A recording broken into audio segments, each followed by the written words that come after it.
आयोजक राम बंधू लोणचे। आता प्रत्येक जण जिंकेल।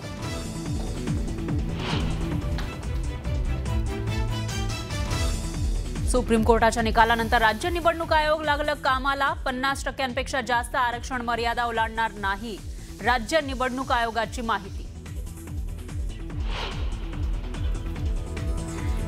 नगर परिषद नगर पंचायत निवडणुकीच्या प्रचाराची मुदत वाढवली। 1 डिसेंबरच्या रात्री 10 पर्यंत उमेदवारांना करता येणार प्रचार, उमेदवारांना दिलासा।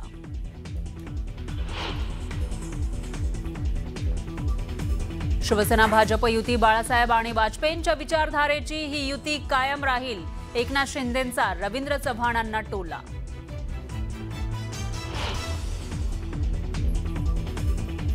निवडणुकीमध्ये पैशांचा नुसता पाऊस नाही तर अतिवृष्टी सुरू, मतांची बोली लावायला बाकी राहिलेला आहे।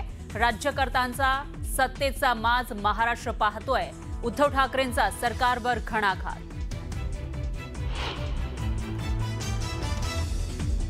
भास्कर जाधव यांना मातोश्रीवरून समज, चिपळूणमध्ये रमेश कदम यांचा प्रचार केल्यानं तणावाचं वातावरण।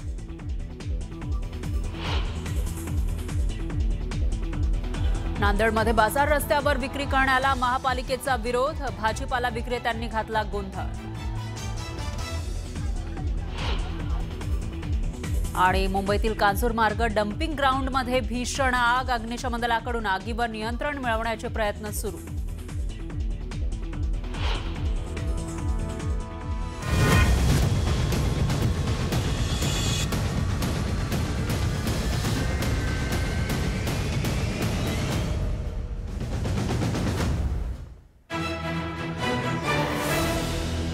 नमस्कार, मी फराह खान, तुम्ही बघताय महाराष्ट्राचा number 1 Marathi news channel news 18 Lokmat. आणि महाराष्ट्राची खबरबात या बुलेटिनच्या सुरुवातीला आढावा घेऊयात दिवसभरातील चर्चेतल्या बातम्यांचा। सुरुवातीला सर्वात महत्त्वाची बातमी, राज्यातील स्थानिक स्वराज्य संस्थांच्या निवडणुकीचा मार्ग मोकळा झाला आहे। स्थानिक स्वराज्य संस्थांच्या निवडणुकीमध्ये 50% आरक्षणाची मर्यादा ओलांडल्याच्या आक्षेपावर आज सुप्रीम कोर्टामध्ये सुनावणी झाली। याविषयीची अपडेट आपण घेणार आहोत। दरम्यान जनतेला आश्वासन देण्यासाठी सत्ताधाऱ्यांमध्ये चढाओढ लागली आहे। कोणी MIDC सुरू करण्याचं आश्वासन देत आहे तर कोणी सिटी सर्व्हेचं आश्वासन देतोय।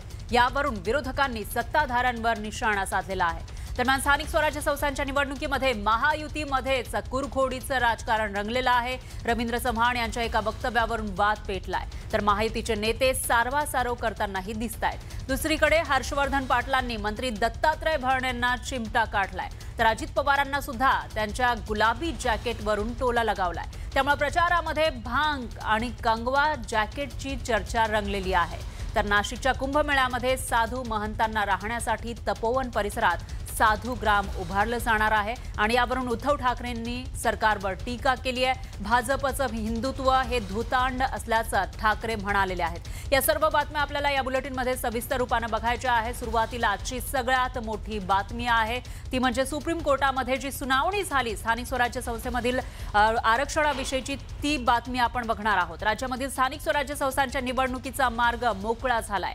स्थानिक स्वराज्य संस्था निवडणुकांना स्थगिती देण्यात आली नाहीये, तर जिल्हा परिषदांच्या निवडणुकांचा धुरळा उडणार असल्याचं सुप्रीम कोर्टाच्या सुनावणीत स्पष्ट झालं। नगरपालिका निवडणुकीनंतर लगेचच जिल्हा परिषदेच्या निवडणुकांचे पडघम वाजणार आहेत। राज्यातील स्थानिक स्वराज्य संस्थांच्या निवडणुकीमध्ये 50% आरक्षणाची मर्यादा ओलांडल्याच्या आक्षेपावर सुप्रीम कोर्टात सुनावणी झाली। सरन्यायाधीश सूर्यकांत आणि न्यायमूर्ती जोयमाला बागची या 2 सदस्यीय खंडपीठासमोर या प्रकरणाची सुनावणी झाली। तर मनपा, झेडपी आणि पंचायत समित्यांच्या निवडणुकांना विलंब नको असं कोर्टानं स्पष्ट केलं आहे।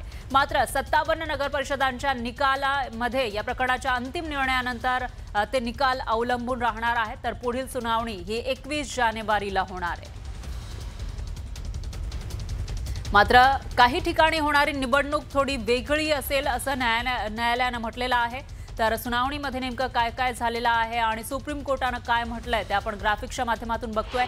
सुप्रीम कोर्टामध्ये 21 तारखेला सुनावणी होणार आहे। दरम्यान जिल्हा परिषदा 17, पंचायत समित्या 83, महापालिका 2 आणि नगरपालिका नगरपंचायती 57 अशा ठिकाणी आरक्षण मर्यादेचं उल्लंघन झालं आहे। म्हणजे आरक्षणाची मर्यादा आहे 50%, पण त्याहीपेक्षा जास्त आरक्षण या ठिकाणी झालं आहे। आणि त्यामुळे आता इथल्या निवडणुकीचा जो काही निकाल असेल तो सुप्रीम कोर्टाच्या अंतिम निकालावर अवलंबून असेल असं कोर्टानं म्हटलंय। स्थानिक स्वराज्य संस्थांच्या ज्या निवडणुका होत्या त्या सुरळीत जशा डिक्लेअर झाल्या होत्या तशाच राहणार आहेत, त्या शेड्यूल प्रमाणेच होणार आहे। हा, जिथे 50% पेक्षा जास्त रिझर्वेशन जिथे एक्सीड होतं त्या ज्या जागा आहेत त्या subject to the outcome of this petition राहणार आहेत आणि ज्याच्यावरती 50% ची लिमिट क्रॉस होत नाहीये त्या प्रत्येक पंचायत समिती असो, जिल्हा परिषद असो, म्युनिसिपल कॉर्पोरेशन असो किंवा अजून काही, त्या जशाला तशा चालू राहणार। मुळामध्ये स्थानिक स्वराज्य, जिल्हा परिषद, पंचायत समित्या, नगरपालिका वगैरे या संदर्भात कोर्टात गेलेला आहे आणि सुप्रीम कोर्टाने आज तुमचं 50%च्या वरचं आरक्षण जिथे जिथे जास्त झालंय तिथल्या कदाचित म्हणजे स्थगिती किंवा पुनर्विचार करा असं सुप्रीम कोर्टाने सांगितलंय। हे मला माहिती आहे, आत्ताच कळलं, बातमी ऐकली। आणि मुंबई, ठाणा, नाशिक ज्या आपल्या महानगरपालिका आहेत त्या महानगरपालिका राज्य सरकार ज्या वेळेनुसार ठरवतील तेव्हा घेतल्या जातील आणि त्याच्यासाठी सर्वच पक्ष आता मतदार तयार आहेत। सर्वोच्च न्यायालयाच्या आजच्या निर्णयानुसार जरी थोडासा दिलासा आजच्या निवडणुकीला दिला असला तरी न्यायालयाने जे मत नोंदवलं आहे त्यानुसार या सर्व निवडणुकांचं भवितव्य हे कोर्टाच्या निर्णयावर आधारित राहील।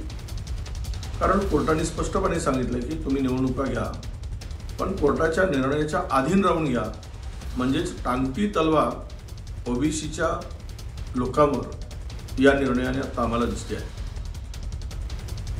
दरम्यान नगर परिषद आणि नगरपंचायतीच्या निवडणुकीमध्ये जनतेला आश्वासन देण्यासाठी जणू सत्ताधाऱ्यांमध्ये चढाओढ लागली आहे। कुणी MIDC सुरू करण्याचं आश्वासन देत आहे तर कुणी सिटी सर्व्हेचं आश्वासन देतोय। नगर परिषद निवडणूक प्रचारामध्ये आश्वासनांचा महापूर आलाय।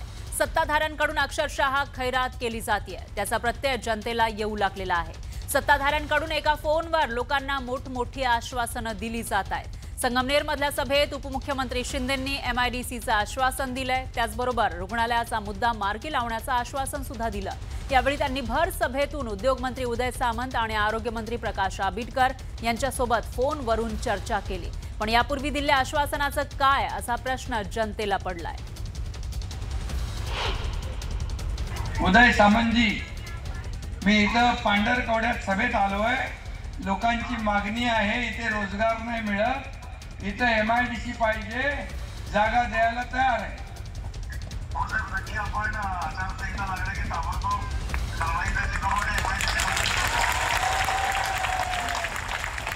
तर शब्द देऊ मी त्यांना।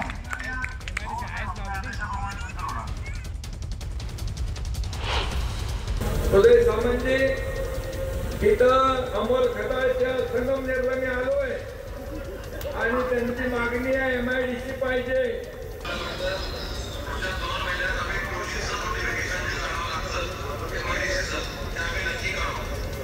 नोटिफिकेशन 2 महिन्यात काढणार। प्रकाश आंबेडकर आरोग्यमंत्री आहे, तिथं बाबा अमोल खताळकडे मी आलोय, तिथं त्यांचं म्हणे कॉटेज हॉस्पिटल आहे, त्याची दुरावस्था, महिला आणि बाल रुग्णालय 100 बेडचं हॉस्पिटल आहे, बंद आहे, ते चालू करायचंय, काय करणार तुम्ही?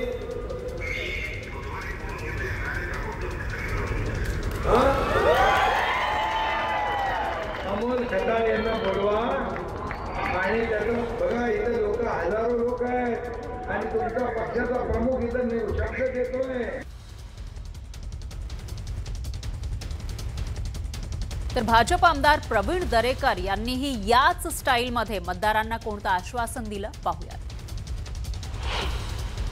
लोक इथे जमले आहेत, त्यांचा सर्वे आणि याचा विषय सिटी सर्वे झाला नाही तर तेवढा करून द्यायचा एक आदेश झाले। सर्वांनी प्रचंड बहुमताने निवडून द्या, मी तुम्हाला सर्वांना आश्वस्त करतो, माझ्या अधिकाराचा वापर करून सर्वांना सिटी झाली प्रॉपर्टी काढली। असं कुठं सोपं असतं का? एखादं हॉस्पिटल करणं, सुरू करणं हे काय सोपं असतं. इंडस्ट्री कशी सुरू होईल?